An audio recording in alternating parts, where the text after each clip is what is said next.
Welcome to Creator Upload, your creator economy podcast. I'm Lauren Schnipper. And I'm a very well-lit Joshua Cohen. Lauren. You've never... This sort of soft, dramatic lighting is really... Candlelight, it almost seems like, is really, really your thing. I really highly suggest we do this moving forward. I just have 75 candles around my computer. That's how we do lighting here at Creator Upload. That's our dedication to the craft. Yeah. We want to give you a natural campfire experience. Yes. Sorry. Losing my mind. We are recording later than we do ever. And so Josh and Lauren in the evening, no bueno. Like, no bueno.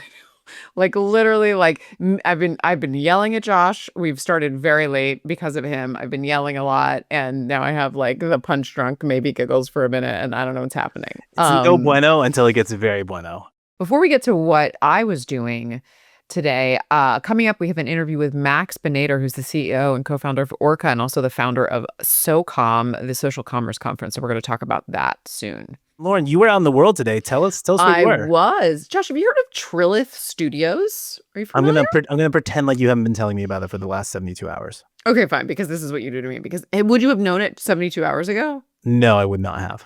Okay, so Trilith Studios is outside of Atlanta, Georgia, and it is where it is like, it's almost like the Truman Show. It's this giant compound of like an housing and a huge tons of restaurants and massive sound stages. It is where they've shot a few little, I don't know, Marvel movies, for example. Oh, yeah, I totally know about that. I just didn't know what it was called, but Trilith Studios. Yes, go on. Yes, and they're and they are now about to shoot all the DC comic, like Superman. Apparently James Gunn like lives there. It's like there's like expensive housing there. Anyway, your girl was invited to speak at a conference today called like sort of the state of the industry, because there's a ton of industry happening in Atlanta. And I was on a panel, you guessed it, about the creator economy. And it was it was a fascinating, it feels like, I can't imagine what Los Angeles was when there was a ton of filming going on in Los Angeles, because I never was there when like the quote unquote traditional industry was like up and running and really, awesome. Like, my early years in LA, kind of were around when the first writer's strike happened, which it feels like LA's been on a decline even from before that in terms of production. Like, it just doesn't really happen in Los Angeles that much. And so anyway, so this was a room filled with sort of above and below the line folks. I met Jeremy Gerlich, who is the CEO and founder of American High, which is this fascinating guy. He's sort of had a biggish career in sort of traditional movie making. He wrote the movie The Breakup. He worked with Todd Phillips on a bunch of things, including The Hangover, like had a real career, and then decided to acquire an abandoned high school actually in Syracuse, New York. And he has shot upwards of like 22 films there.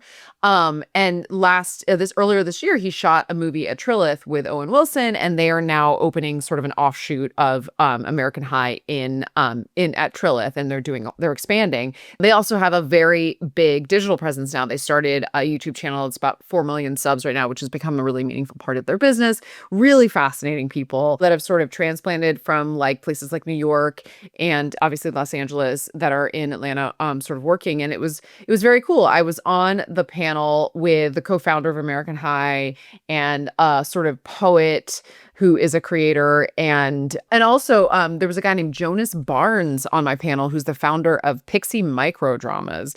And he was just talking about like just the massive, kind of margins in microdramas, which is just like, I think microdramas is one of those things that is like kind of, coming out of nowhere in some ways in this country. Like, it's obviously doing really well in other countries, and we didn't get into it, but at one point I was like, oh, so it's just Quibi. And he was like, it is not Quibi at all. And I was like, no, it's Quibi. It's the same content as Quibi. It's just different monetization model. And you guys are basically using the microdramas to tease the content and then pull people to like sort of paywalls. And he was like, yeah, I mean, it's the same kind of content as Quibi, but it's like, not. I'm like, okay. So it's like fun though. I like pushing that because everybody knows like panels are so boring. So like if you can get into like a little thing where people disagree, I think it's really fun. Lauren, it does feel like microdramas are having a little bit of a moment. There was a study recently in Variety in September that found that microdramas emerge as a multi-billion-dollar global phenomenon. The China market is set to eclipse local box office numbers.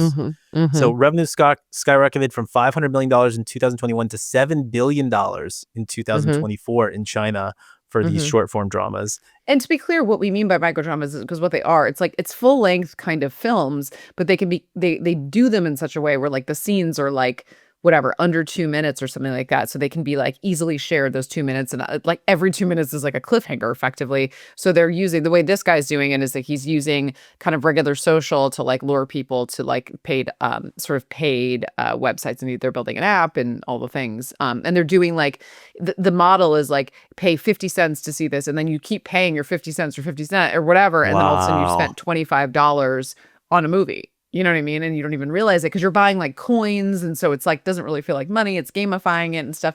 It's pretty genius. There was another woman there who I won't say. Pretty genius or just predatory?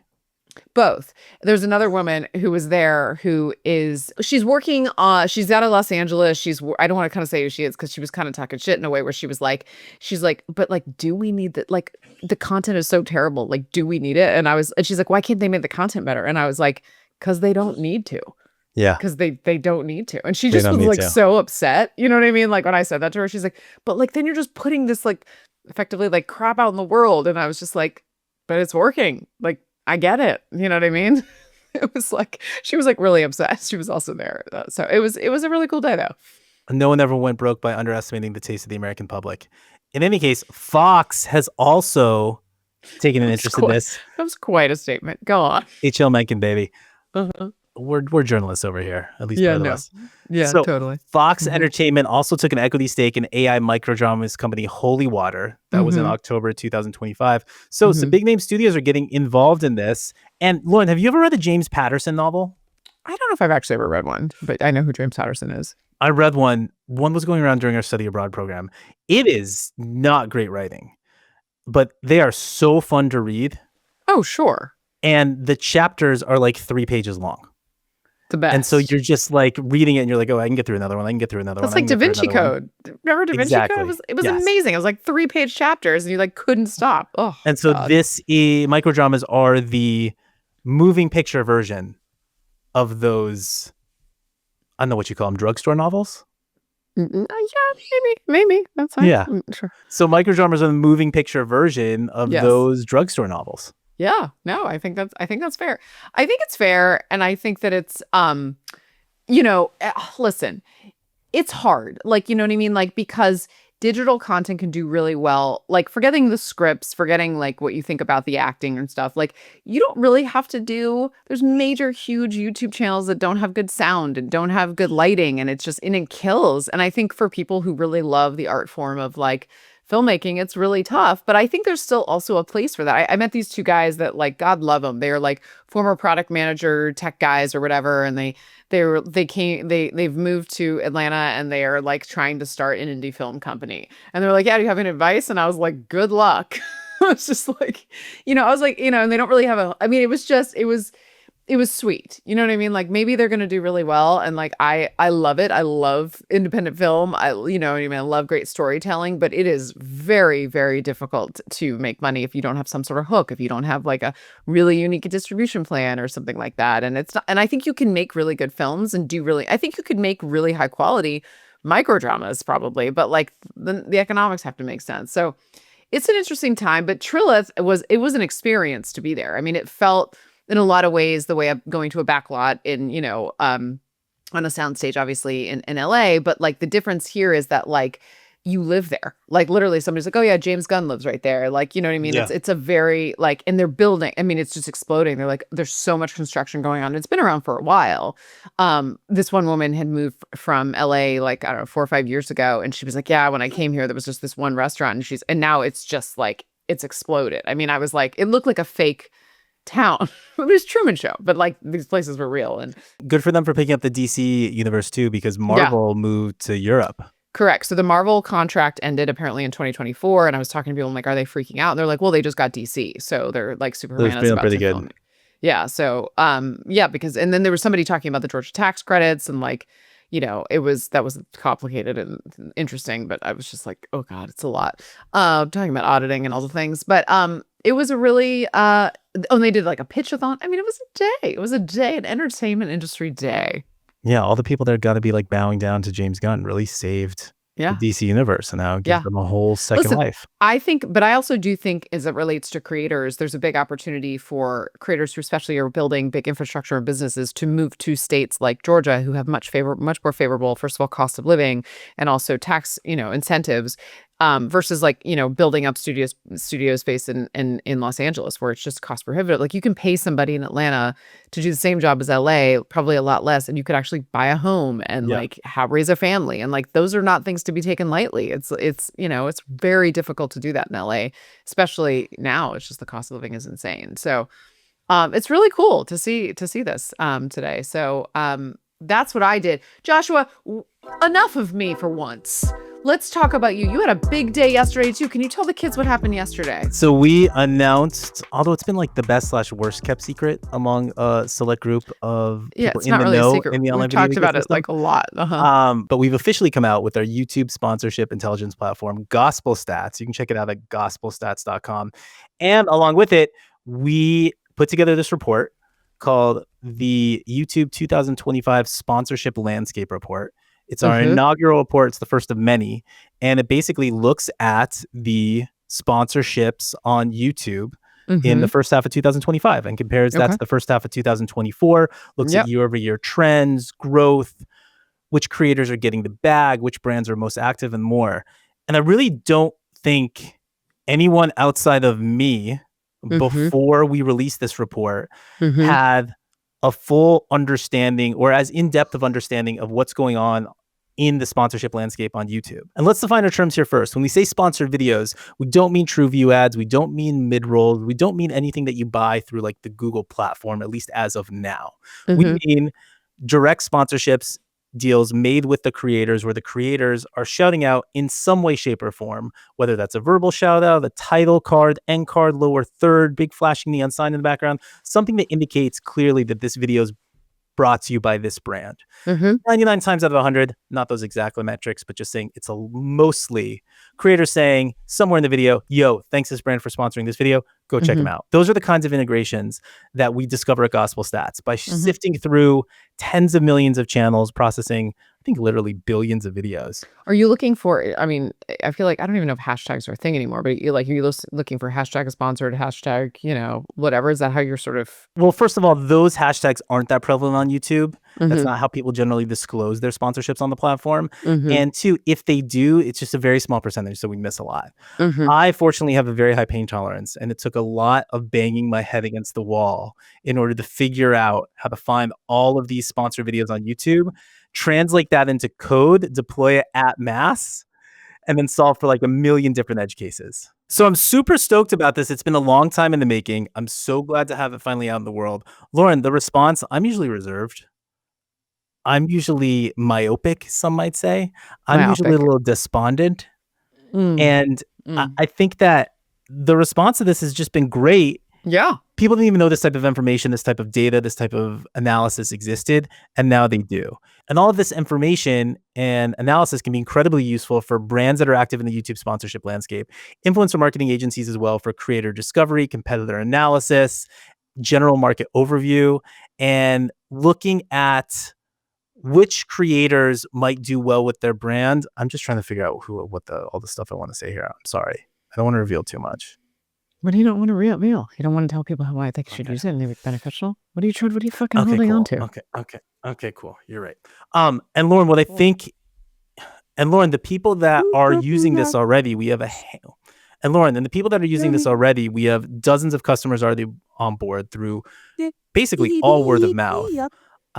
They're brands and influencer marketing agencies who love it for just the general market overview, the competitor analysis, and looking at creator discovery through the lens of who's getting brand deals. It can be a really interesting way to find creators, looking at who else those creators have worked with, who else has sponsored those creators, the quantity of times they've done it, how many brand integrations they generally do, and more. And also, if part of your job as a talent manager, talent agent, someone who works at a creator's company is to get brand deals on YouTube for that creator, this is full stop, hands down, the best lead list you'll ever have. So just to repeat back to you or distill back to you, like the big differentiator here is nobody is really collecting the data around which creators are specifically like brand deals that have already happened. Nobody's really like collecting in a succinct way, like what brand deals have already happened and who's working with who. Is that fair to say? Is that the differentiator here?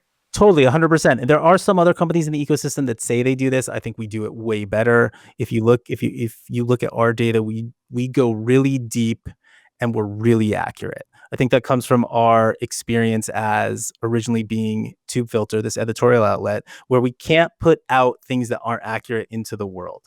And so we have a really high degree of accuracy. We go really deep. We want to put out stuff that people can trust. Our name is Gospel Stats. We want to be a source of truth for this ecosystem and space. Look at you. Bringing some transparency so that everybody's pie can get bigger. Yeah. You can go download the report at reports.gospelstats.com. And when you look through it, you'll find some numbers. I'll just go through a few. We found a 53.9% increase in the quantity of sponsored videos on YouTube year over year in the first half of 2025 versus the first half of 2024. We found a 27.9% year over year increase on the views on those sponsored videos. So that suggests that there's more sponsorships happening with smaller creators that I think really shows a much more healthier, distributed, democratized ecosystem is developing on the platform. Can you see if they've repeated like working with a creator? 100%. Yes, totally. So then that would be interesting information, right? Like the smaller creators, and then do they go back for more, and how? Because then obviously you understand the conversion was probably there. 100%. Yeah. Right.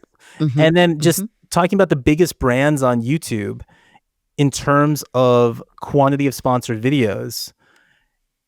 Nobody knows what's in the top 10. Now they do. Ground News is the top sponsor from a quantity of videos perspective. In the first half of 2025, we found at least 1,863 videos that were sponsored by them. That's 10 sponsored videos a day, every day for the first half of the year. Wow. I mean, these numbers are huge. I mean, nobody knew that until right now, Joshua. Look what you're doing. Look what you're contributing to the world. This is how I get positive affirmation. I yell. In isolation. He takes it, and this is how he receives it. So it's not me. It's the only way he hears it. Go on. So these are little tidbits that are going to be interesting to a lot of people and make other people sound like they know what they're talking about. But in aggregate, it really paints a vivid picture, this report does, of the sponsorship ecosystem on YouTube. Well, congratulations, Joshua. It sounds like it was a banger of a launch. Yes, thank you. Go check it out. Again, reports.gospelstats.com. I think you'll dig it. Go check out Gospel Stats at gospelstats.com. And if I wanted to just like sign up for Gospel Stats, can I just do that? Like how does one? Yeah, you can book a demo. It's a SaaS product. Book a demo and we'll give you a tour. Do you have to book a demo in order to sign up? That's how lots of SaaS products work, Lauren. I wasn't comparing you. I was just asking a question. Some SaaS products you can just sign up for. Yeah, 100%. Are you doing the demos? We're all right. I do a lot of the demos, yes. Okay. All right, great. Okay, good to know. So you get if you this is a sort of hack of how you can get your one-on-one time with Joshua Cohen. You can get some one-on-one time. You can get one-on-one time. Book a demo. Get some time. We get some time with Joshi. In future episodes of Creator Upload, we can go over some of these other metrics in the report. Lots of insights, but I'll save them for next week. All right, I want to get to our interview with Max Benator. Like I said, he's the CEO and co-founder of Orca, which partners with the best brands in the world to provide a complete shopping experience for customers throughout shoppable live streams. He co-founded SoCom, which is the social commerce conference. It's happening again for the second time in February.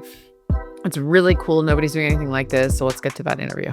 Glad to be here. Thank you, Lauren. Glad. Of course. Not only are you the co-founder and CEO of Orca, though, you're also the founder of SoCom, which is like this new-ish social commerce conference that's happening in Los Angeles. Happened first time this past year.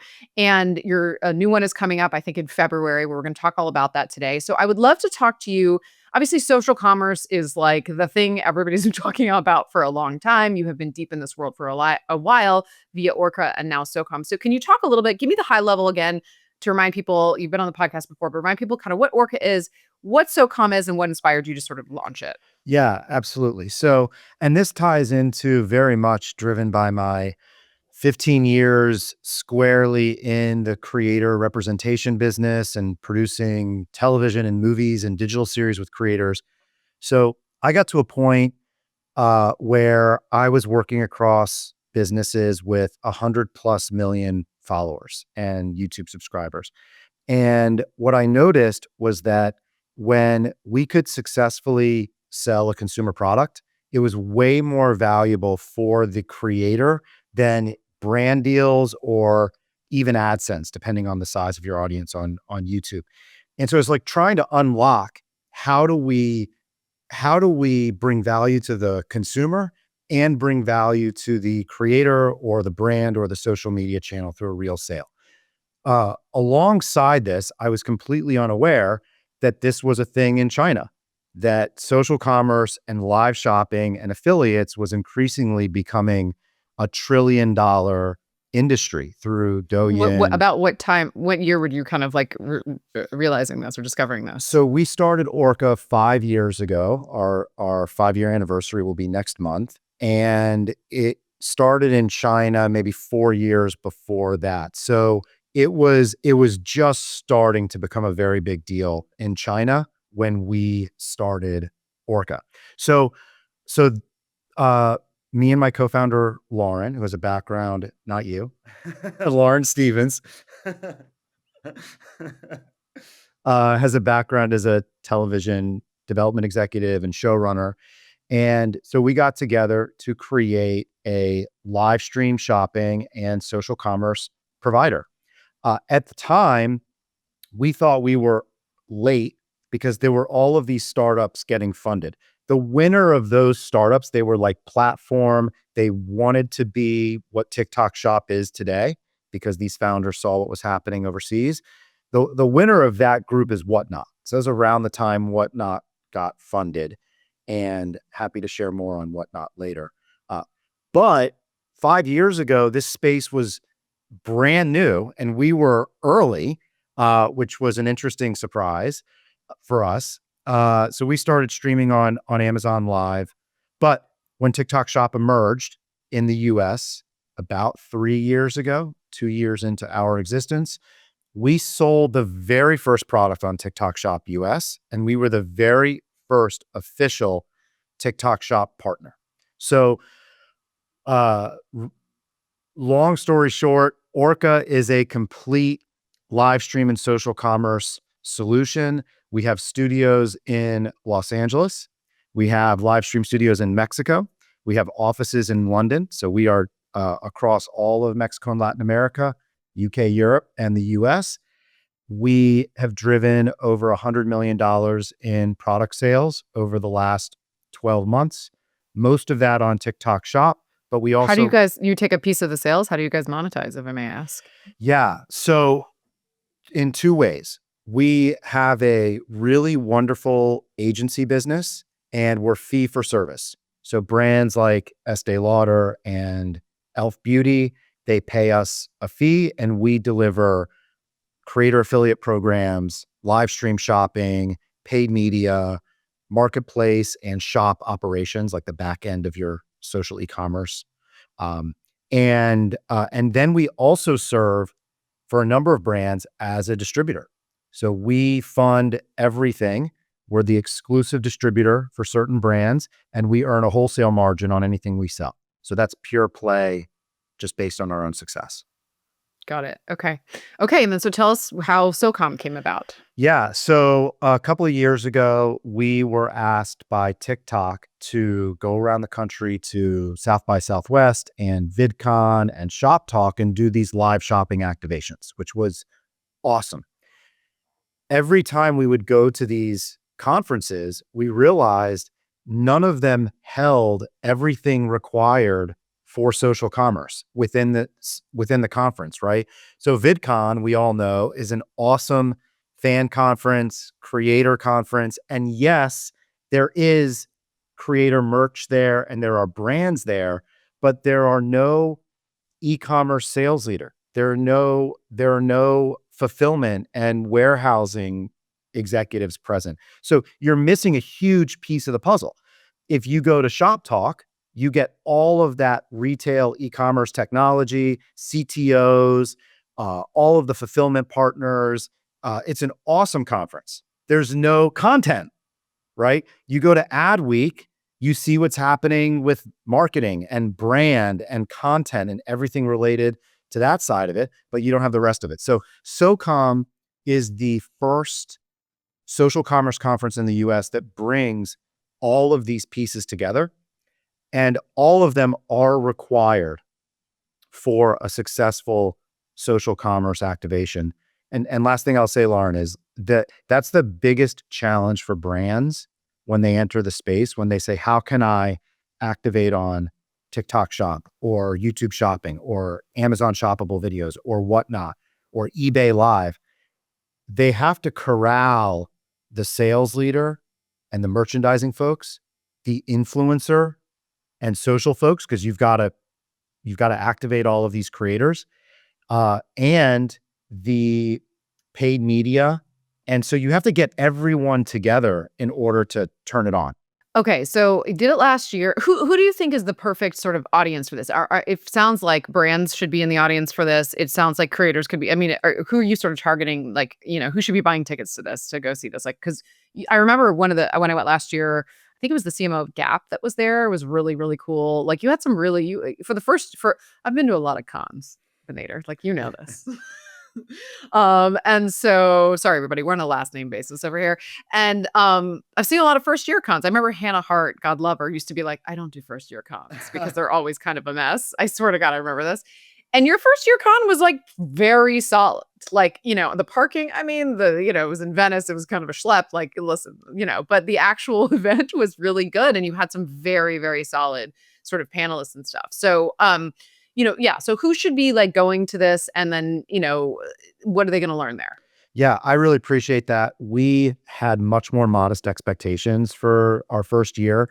Malik Ducard ended up committing to be our keynote speaker our first year, and he's the chief content Malik, officer. of course, he was the longtime YouTube executive, and now he's been at Pinterest for a long time. What is he? You said chief content officer at Pinterest. Yeah. And that was like, wow, this is awesome. And then the CMO of Gap, and then the chief digital officer of Athleta, and then senior leadership from TikTok. And all of a sudden we had this incredible educational opportunity with these. Mm-hmm. So we were blown away by that. The folks who should attend are, number one, anyone who is who's a brand person should be there. The value for brands is insane, and I think really critical to learn about this stuff, because your .com or your Amazon efforts have got to be bolstered, right, with what's happening on TikTok Shop and on these social platforms. Brand executives, creator representatives. So anyone in the creator business, whether you are selling brand deals for creators, you're probably trying to crack affiliate right now, because a lot of the opportunities coming in are probably affiliate or reduced creator fee plus affiliate upside. So any representatives in the creator space, here's what I would say about creators themselves. The conference is split into two parts. The daytime programming from 9 a.m. to 5 p.m. is industry. So if you're a creator who runs your own business and you're doing the deals and you're making decisions about where you want to be selling, totally come to the industry conference. But that is industry oriented. The evening, the after party, is also a live stream gifting suite. And we've got some news we can't share yet, but there's some exciting stuff. What am I going to get? I'm going to get some swag. Uh-huh. Yeah, there's tons of product. Get your product samples for your affiliate videos. I cannot wait. We'll have hundreds of creators there. So that's where creators should join. So I have a question around, like, I'd love to sort of talk a little bit, like, in the last even 12 months, obviously, there's been a lot of changes with social commerce. I was talking the other day with someone about these sort of curated storefronts, and I feel like, and then, we obviously have Sephora, which is finally getting into like much more curated storefronts, and I think Dick's Sporting Goods, like all these sort of folks are like really finally understanding that harnessing the power of creators is a must, and they want to do it directly on their websites to kind of, so they can do the shipping and fulfillment directly. How do you reconcile that with like the TikTok shops, the, Instagram shops? I personally, anecdotally, really don't like checking out on a platform. Like I like to go to the website. I don't care if I'm giving you an affiliate fee. I want to go to the website. I want to know who's shipping it to me, that I can return it. Like, I just, so I just love to understand like your thoughts from like sort of a 30,000 foot view. Like, cause I feel like in the last 12 months, that's become much more prevalent, these sort of curated storefronts. Yeah. So lots of thoughts. I mean, we both know Instagram has struggled to figure out their shopping strategy. I think they're still trying to figure it out, and they've experimented with a few different things. TikTok, because their marketplace in China, the TikTok in China is called Douyin, is so successful. I think it'll do $800 billion this year in sales. It's Amazon size. TikTok knew coming into the US, UK, Europe, all these other markets, they had to build a real e-commerce marketplace. It can't just be a layer of click to shop, right? And so TikTok, I believe, has solved that with TikTok Shop. You're actually shopping on an e-commerce platform. You're required as a brand or as an agency representing a brand to have 24-hour, 7 days a week customer service, right? It's better than most, Shopify stores. It's Condé Nast also is doing creator storefronts. Sephora, everybody who's exploring that. I hope the opportunity is huge. I hope they're making the right level of investment, because it can't just be a marketing program. They have to create a complete ecosystem, a complete two-sided marketplace. You need customers who want to purchase, and you need creators who want to come in and tag product. Sephora has a really good shot of doing that. Sephora needs to do that, by the way. Well, I was going to say Sephora's like, if they mess this up, like that's insane because they're so set up for success on so many levels. So it feels like that should be a no-brainer for them, but like also crazier things have happened. Yeah. But are you saying you would like that experience if you saw a creator tagged, let's say, a beauty product, and then you were taken to Sephora? That works for you? That works for me. Okay. That works for me if I'm taken to the, like, I basically, like, my shopping is basically, I mean, literally the outfit I'm wearing right now is because I have a handful of, and even calling them influencers is a step, but it's like, call it mommy, probably my generation, influencers, and I really like their taste, and I'm going directly via their link, and I have no problem. I have no problem buying anything directly from a website. I don't really care where I get it from. I have a problem going and buying it from like a third party where it's not the brand's website or like the big store. You know what I mean? Like, yeah, understood. and You that's want to just, trust but where you're purchasing yes. from. Yeah. Correct. Yeah. I think there's a level of trust, and I don't know if that's my generation, probably is. I don't know, but like, it just feels, I don't know. Trust is the right word. Yes. Yeah, I think if there are new startup platforms that are trying to own that checkout page, they do have to convince folks to trust who they are. ShopMy has done an incredible job of that. So, but what do you think? Do you think, like, what do you think this is going to mean in terms of all these? Do you think this is going to be successful, these different stores trying to do this? I think there are going to be maybe one, maybe two successful creator storefront efforts. I think there is a significant challenge with one retailer trying to be that creator. The idea of a creator storefront is that these creators can tag their favorite products. Correct. So if you are Right. limited to, I think you mentioned Dick's Sporting Goods. If you're limited to Dick's, that's not an authentic or real experience, probably, right? And unless you're just like a diehard Dick's Sporting Goods fan. So you know what? I am diehard Dick's Sporting Goods. Go on. Sorry. So Keep going. let's go back to what I was chatting about earlier, where Whatnot, for those who are not familiar, check out the live shopping platform, Whatnot. It is awesome. There are amazing deals to get there. Believe it or not, it started in collectibles and sneakers. It now has some pretty amazing fashion and beauty products available. So it's worth checking out. They were one of a dozen live shopping platforms that got VC funded, and they're the one winner. LTK is the OG. LTK has an amazing platform, and Amber Ven's Box essentially invented creator affiliate commerce when she kind of put together the beginnings of LTK, which was called Reward Style back in the day. Yep. If you Back remember. in the day. Yep, it was. So I do. So yeah, that's I hope that answered the question. That did answer the question. No, this is awesome. Okay, where can people buy tickets to SoCom? When is it happening? Let's give everybody the information. Yes. Go to SoCom.live. And tickets are available there. Information is there. It's February 26th of 2026 in Venice Beach. And I'll share with the Creator Upload audience. We have just announced our first keynote speaker of 2 keynote speakers this year.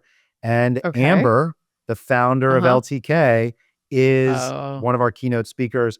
That's a big deal. She is awesome.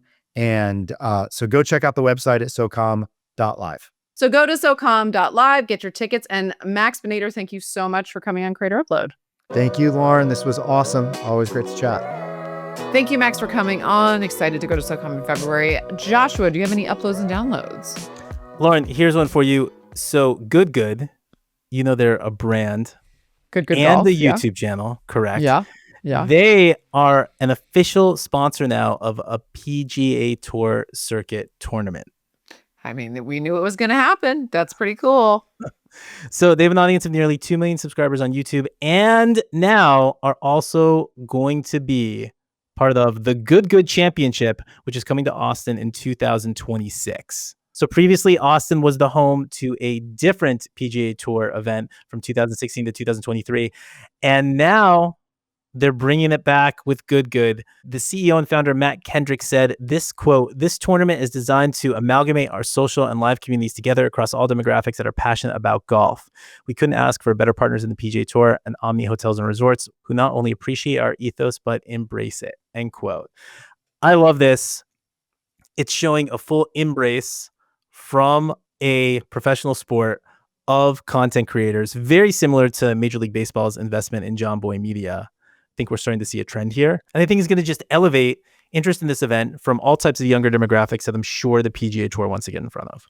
Yeah, and I also just really like that it's not, we were talking today in the panel just about, sports and how it's sort of the last bastion of like, people wanting, to point in television because you gotta watch the game. And I've talked about how I love an organic connection. And so it's like, it's not like some random, not that there's anything wrong with that, but like somebody who likes golf. Like these are golfers. These are like people, This is their world. And so absolutely this should happen. This is super smart. It is what it is. Like this is it's so natural. Like it feels a bit No Doubt Magazine, and it feels just like something like that's always been there.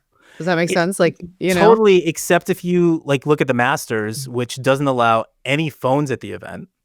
And then you can, which is one of golf's premier, if not like the pinnacle event of the year. And then you contrast that with probably will be like 3 or 4 recording devices per person who attend the Good tournament. Yeah. It's interesting to see the contrast. Also in like uploads, I want to talk about Instagram. They announced a few weeks ago that they were going to have these ring sort of winners, right? So it's sort of akin.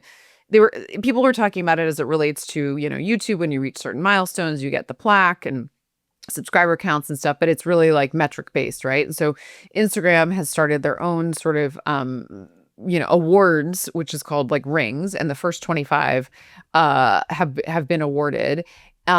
The judges included jewelry designer Grace Wales Bonner, who made an actual gold ring for each winner to receive. Filmmaker Spike Lee, fashion mogul Marc Jacobs, an artist named Kaz, Marquise Brownlee, Eva Chen, who is longtime Instagram head of fashion partnerships, and Adam Masori, who of course is the head of Instagram.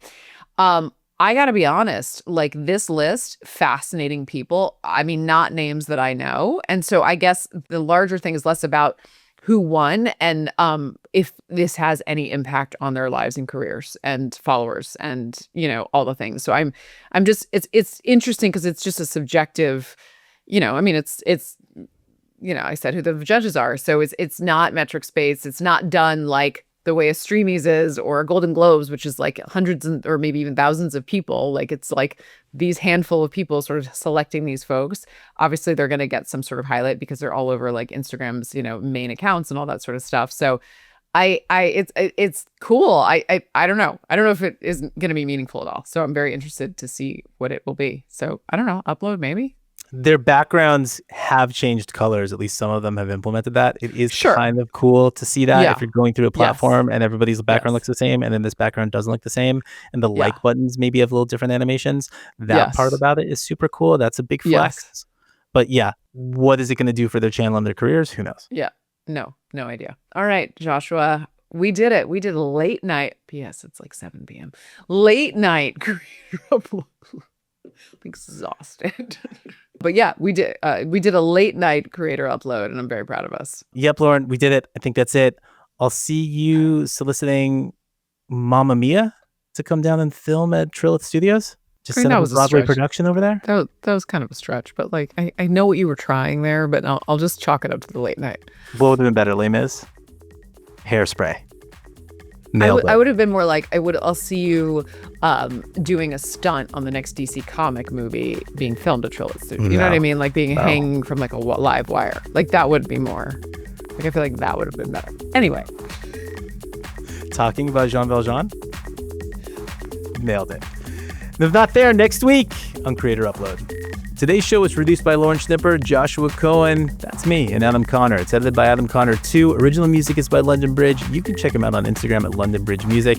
Make sure you subscribe to Creator Upload right here on YouTube, on Apple Podcasts as well, Spotify, or wherever you're listening. While you're there, give us a rating and leave us a comment. If you want to talk, hit us up at info@creatorupload.com. If you like our show, recommend it to a friend. If you love it, just tell everyone. Thanks for listening to Creator Upload, and we will be back next week.